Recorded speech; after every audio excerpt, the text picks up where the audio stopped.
2월 8일 말씀 묵상 시작하도록 하겠습니다. 제가 기도하고 시작하겠습니다. 하나님 감사합니다.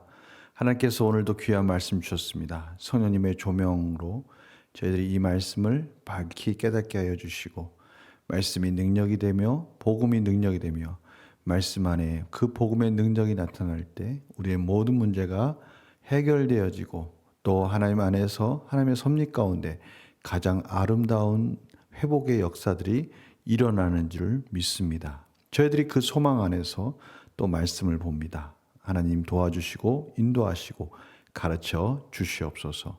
감사드리며 예수님의 이름으로 기도드립니다. 아멘. 오늘 말씀 마가복음 2장 13절에서 22절 말씀을 같이 보도록 하겠습니다. 제가 봉독해 드리겠습니다. 마가복음 2장 13절에서 22절입니다. 예수께서 다시 바닷가에 나가심에 큰 무리가 나왔거늘 예수께서 그들을 가르치시니라. 또 지나가시다가 알페의 아들 레이가 세관에 앉아 있는 것을 보시고 그에게 이르시되 나를 따르라 하시니 일어나 따르니라. 그의 집에 앉아 잡수실 때 많은 세리와 죄인들이 예수와 그의 제자들과 함께 앉았으니 이는 그러한 사람들이 많이 있어서 예수를 따름이러라. 바리새인의 서기관들이 예수께서 죄인 및 세리들과 함께 잡수시는 것을 보고 그의 제자들에게 이르되 어찌하여 세리 및 죄인들과 함께 먹는가? 예수께서 들으시고 그들에게 이르시되 건강한 자에게는 의사가 쓸데없고 병든 자에게라야 쓸데있느니라. 나는 의인을 부르러 온 것이 아니요 죄인을 부르러 왔노라 하시니라. 요한의 제자들과 바리새인들이 금식하고 있는지라. 사람들이 예수께 와서 말하되 요한의 제자들과 바리새인의 제자들은 금식하는데 어찌하여 당신의 제자들은 금식하지 아니하나이까? 예수께서 그들에게 이르시되 혼인집 손님들이 신랑과 함께 있을 때 금식할 수 있느냐? 신랑과 함께 있을 동안에는 금식할 수 없느니라. 그러나 신랑을 빼앗길 날이 이르리니 그날에는 금식할 것이니라. 생배 조각을 낡은 옷에 붙이는 자가 없나니 만일 그렇게 하면 기운 새 것이 낡은 그것을 당기어 헤어짐이 더하게 되느니라. 새 포도주를 낡은 가죽 부대에 넣는 자가 없나니 만일 그렇게 하면 새 포도주가 부대를 터뜨려 포도주와 부대를 버리게 되리라. 오직 새 포도주는 새 부대에 넣느니라 하시니라. 아멘. 오늘 예수님과 서기관과 바리새인의 두 번째 논쟁이 시작됩니다. 식사 논쟁이죠. 또 이 금식에 대한 논쟁도 벌어집니다. 오늘 이 말씀을 통해서 저희들은 어제 금요기도회 때 2장 1절에서 12절까지 이 제사함에 대한 논쟁이 벌어졌지 않습니까? 오늘 계속해서 그 연장성산에서 이어지고 있는 겁니다.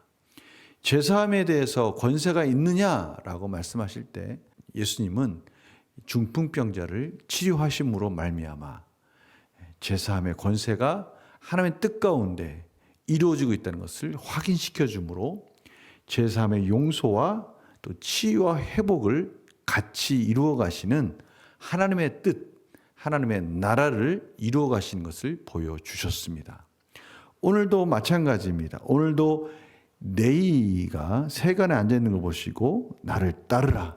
여러분 당시에 세관장은 또 세리들은 그들에게 참으로 많은 지탄을 받는, 우리나라를 비유한다면요, 우리가 일제시대 때 일본의 친일파로서 일본인들이 관리로서 고용해서 우리나라 사람들을 괴롭히던 사람들 기억나십니까? 그들에 대해서 우리나라 사람들이 얼마나 참으로 그들을 미워하며 그들에 대해서 참으로 나라를 배신한 자들이라고 그들에게 손가락질을 하지 않았습니까?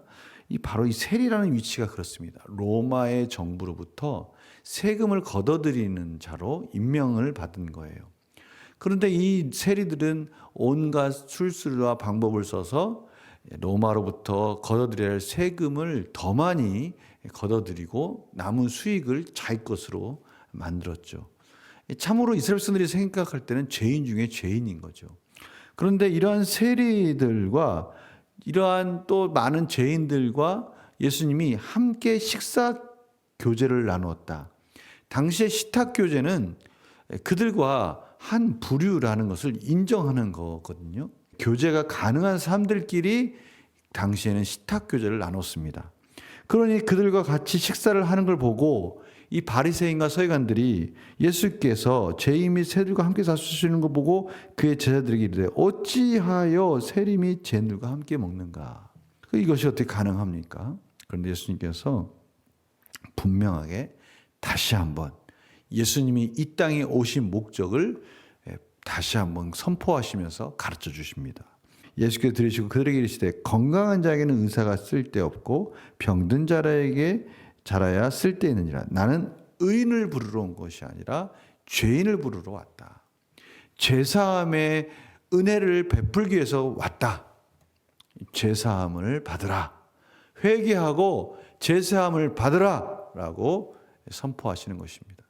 여기에 스스로가 죄인이라고 말하는 이들이야말로 하나님의 구원을 경험할 수 있는 하나님의 긍휼을 받을 수 있는 자들이다라고 지금 가르쳐 주시면서 예수님이 이 땅에 오신 것은 바로 이러한 죄사함의 은혜를 구하는 자, 긍휼을 구하는 자에게 은혜를 베풀기 오셨다라는 것을 다시 한번 가르쳐 주고 계십니다.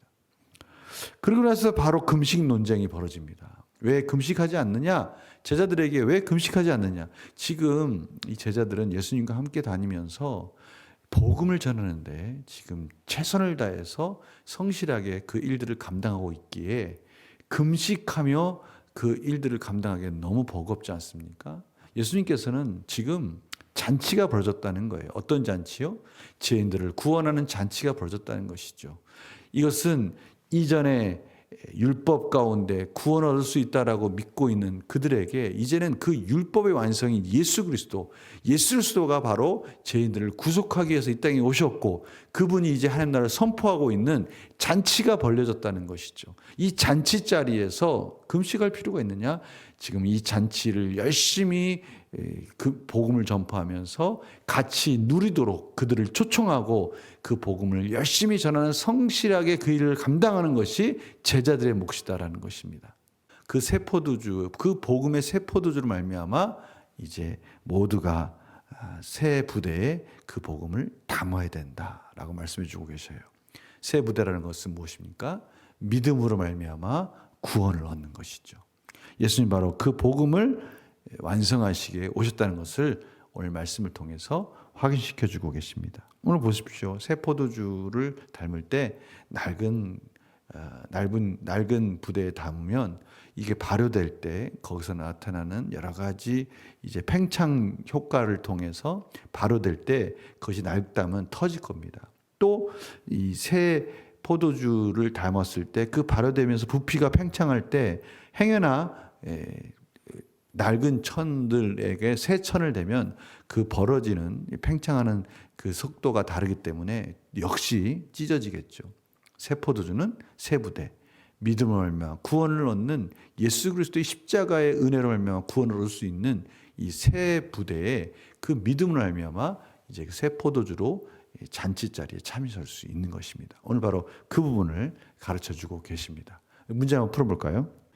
연구와 묵상 질문입니다. 예수님께서 율법과 전통을 강조하던 바리새인이 아닌 세리와 죄인들과 시간을 보내신 이유는 무엇입니까?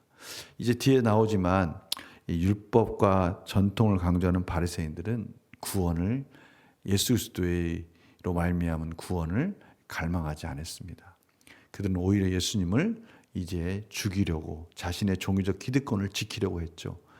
율법적 의를 강조하던 자입니다. 그러나 예수님이 이 땅에 오신 것은 죄인들을 구원하시고 예수 그리스도의 복음을 믿고 예수로 말미암아 하나님 나라가 이루어지기를 갈망하는 자들에게 제사함의 은혜를 베풀어 주시기 위해서 오셨습니다. 그러니 예수님이 세리와 죄인들, 그들의 갈망함과 그들의 긍휼함을 구하는 구원을 바라고 있는 하나님 나라가 이루어지기를 원하는 그들과 식사 자리를 하면서 그 구원의 복음의 선포를 계속해서 그 사역을 감당하고 있는 것을 저희들이 보게 되는 것이죠. 오히려 본다고 하는, 안다고 하는, 율법을 안다고 하는 이 전통을 강조하던 바리새인들은 예수님을 배척하는 참 아이러니한 상황이 벌어지게 된 것이죠. 그래서 느낀 점 보면요, 바리새인들이 꺼리던 세리와 죄인을 찾아가 죄 용서의 은혜를 전하시는 예수님의 모습에서 무엇을 느낍니까? 참으로 저희들이 해야 될 일이 무엇인지를 깨닫게 됩니다. 가장 중요한 인생에 있어서 가장 중요한 일이 무엇인가? 그것은 하나님 나라를 선포하는 것이죠. 오늘 참 이 말씀을 통해서 앞에도 그렇지만 지금도 마찬가지지만요. 계속해서 이 본문 속에서 강조하고 싶은 것은 바리새인과 서기관들, 말씀을 안다고 하는 자들, 그들이 예수님을 죽이는 그런 자리에 가는 이 모습, 정말 저희들이 조심해야 됩니다. 저희들이 하나님 말씀을 따라간다고 하지만 정말 하나님이 원하는 자리에 가 있는가? 하나님의 복음을 전하는 자리에 가 있는가? 하나님이 기뻐하신 자리에 가 있는가? 나도 모르게 혹시 하나님을 믿는다고 하는데 세속적인 세계관 속에서 거기에 너무 매몰되어 있지는 않는가? 아니 어떻게 보면 가장 중요한 복음 사역에 대해서 게으르고 있지는 않는가? 오늘 이 부분을 돌아보게 되는 것이죠.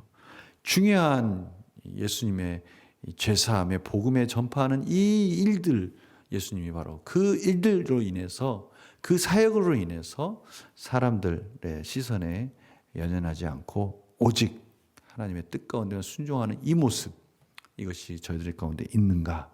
바로 그것을 돌아보는 것이죠. 내가 가족이나 이웃, 직장 동료에게 선을 긋고 정죄하거나 외면했던 적은 언제입니까? 우리가 선입견을 가지고 우리 스스로 혹시 복음을 전하는 것에 있어서 그것을 가로막고 있지는 않는가? 관계의 벽을 허물고 구원의 은혜를 전하기 위해 무엇을 실천하겠습니까? 이제는 그 모든 선입견과 우리가 전하고자 하는 이 복음 사역에 대한 본질적인 사명을 다시 깨닫고 이제 하나님의 나라를 위해서 또 열심히 복음을 전해야 된다라고 오늘 가르쳐주고 있습니다. 오늘 이 말씀 실천했으면 합니다. 우리 삶 속에 적용했으면 합니다. 이것이 저희들이 사는 데 있어서 힘과 능력이죠. 복음의 능력은 다른 것이 아닙니다. 저희들이 하나님의 자녀로서 하나님의 자녀답게 살아갈 때 주시는 하나님의 은혜인 것이죠. 하나님이 그 복음을 전하는 그 자리에서 기뻐하실 때 저희들도 같이 기뻐하고 하나님의 통치가 이루어지고 진정한 평화가 이루어지는 것들을 저희들이 경험하게 되는 것입니다. 오늘 이 말씀 다시 한번 마음에 새기고 한 걸음, 아니 한 마디라도, 아니 한순간이라도 복음을 전하는 사명자로서의 사명을 감당할 수 있는 저희들의 오늘 하루가 되기를 간절히 축원합니다. 기도하겠습니다. 하나님 감사합니다. 오늘 말씀을 통해서 예수님은 복음의 능력, 죄사함의 은혜, 죄인을 구원하시는 것이 예수님의 사명이며 그것을 위해 오셨다는 것을 순간순간 계속해서 드러내고 계십니다. 무엇을 먹을까 입을까 마실까에 대해서 집중하려고 하는 많은 군중들의 무리에 그들의 그런 무리의 요구를 따라가는 것에 흔들리지 않으시고 여전히 죄인들과 같이하며 세리들과 같이하며 소외된 자들과 같이하며 하나님의 나라를 이뤄가시는 모습 속에서 저희들이 오늘도 무엇을 위해 달려가야 될지를 다시 한번 깨닫게 됩니다. 하나님 저희들이 있는 자리에서 입을 열게 하여 주시고 하나님의 복음을 전하는 자로서의 사명을 감당하기에 부족함이 없는 삶을 살게 하시고 그곳에 진정한 평화를 누리게 하여 주시옵소서. 감사드리며 예수님의 이름으로 기도드립니다. 아멘.